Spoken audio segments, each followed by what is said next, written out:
Making gluten-free breadcrumbs is really, really easy. The most important step is to toast your bread thoroughly.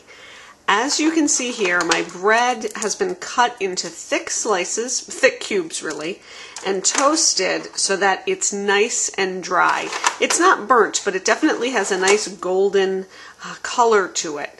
I've used the Easy Sandwich bread from my book, popped it into the oven, and toasted it. I think it took about 45 minutes.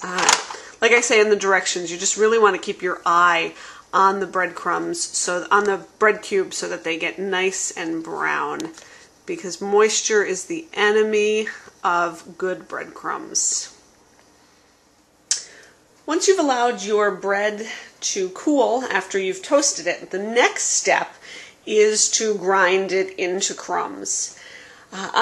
My Cuisinart is a 14-cup Cuisinart, so I can do about 1/3 of the loaf at a time. If your food processor is smaller than 14 cups, you might need to do just a little bit less. So I have about 1/3 of the loaf of bread in my Cuisinart, and it's really so easy. All I'm going to do is press the on switch, and this is really noisy.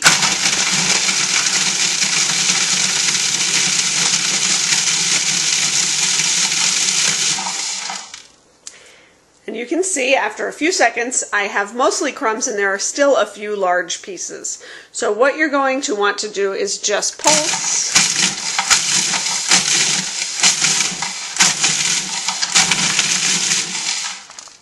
until you have all small pieces. That just takes a few tries.